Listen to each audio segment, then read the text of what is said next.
12 सितंबर 2024 यानी कि कल बाज़ार का रुख कैसा रह सकता है, आइए प्रेडिक्ट करते हैं। वो कंक्लूड करने से पहले हम लोग कुछ डाटा एनालिसिस करेंगे जिसके कारण से हम लोग जान सकते हैं कि बाज़ार का रुख कैसा रह सकता है। आज बाज़ार ऊपर गया, उसके बाद शाम को करेक्शन दिया। अभी भी बाज़ार बाई एंड डिप लग रहा है डाटा के हिसाब से। आइए जानते हैं DII FII डाटा। DII पहला डाटा है, DII FII डाटा। DII वालों ने आज 230 करोड़ का बाइंग किया है और FII वालों ने आज नेट बाइंग किया है 1755 करोड़ का।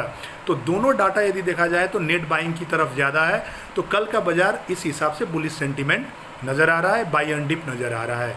नेक्स्ट है ऑप्शन चेन।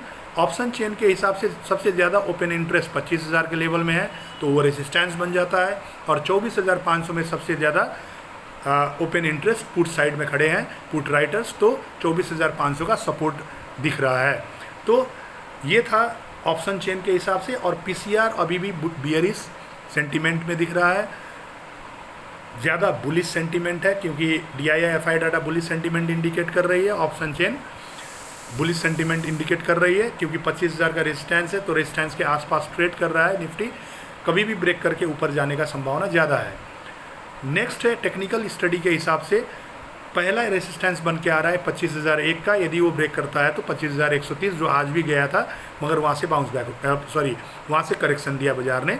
और सपोर्ट है 24,740 का और 24,670 का नेक्स्ट सपोर्ट है। तो यदि 740 ब्रेक करता है तो 670 नेक्स्ट सपोर्ट हम लोग को ध्यान देना है। अब आइए क्रूड ऑयल में आते हैं। क्रूड ऑयल में काफ़ी अच्छा गिरावट देखा गया था बीच में।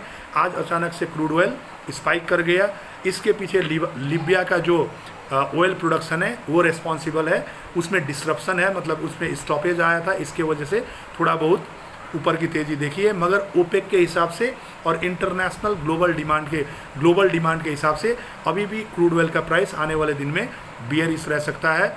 आज EIA का रिपोर्ट, एनर्जी इंफॉर्मेशन एडमिनिस्ट्रेशन का रिपोर्ट US से क्रूड ऑयल का बुलिश आया है, इन्वेंट्री कम आया है। तो क्रूड ऑयल का इन्वेंट्री आज कम आया है, इसके वजह से प्राइस बुलिश रह सकता है, जो मार्केट के लिए नेगेटिव इंडिकेशन है।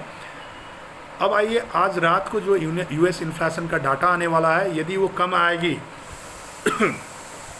तो सितंबर 17 और 18 में जो फेड का मीटिंग होने वाला है उसमें रेट कट ज़्यादा होने का संभावना होने के कारण से बाज़ार में पॉजिटिव इम्पैक्ट कल पड़ सकता है। और उसका ठीक उल्टा यदि इन्फ्लेशन बढ़ के आता है तो रेट कट थोड़ा कम हो सकता है, जो मार्केट के लिए एक नेगेटिव इंडिकेशन है। तो ओवरऑल ये सारे डाटा एनालिसिस करने के बाद हम लोग ये कंक्लूजन में पहुंचते हैं कि बाज़ार कल का भी बाय एंड डिप हो सकता है। यदि बाज़ार फ्लैट या थोड़ा बहुत प्लस खुला तो बाज़ार में तेज़ी बन सकती है। यदि गैप डाउन भी खुला तो थोड़ा बहुत नीचे जाके वो बाउंस बैक देने का चांसेस ज़्यादा है। तो आशा करता हूँ कल का जो मार्केट सिनारियो है ये आपको समझ में आया होगा। इसी हिसाब से आप अपना ट्रेड को प्लान कर सकते हैं, सपोर्ट रेजिस्टेंस लगा के, और बहुत सारे जो डाटा मैंने बताया उस हिसाब से। तो यदि आपको वीडियो पसंद आया होगा तो लाइक कीजिएगा, शेयर कीजिएगा और सब्सक्राइब ज़रूर कीजिएगा, ताकि आने वाले ऐसे ही नॉलेजेबल वीडियो आपको डेली मिलती रहे। Thank you all of you, all the best.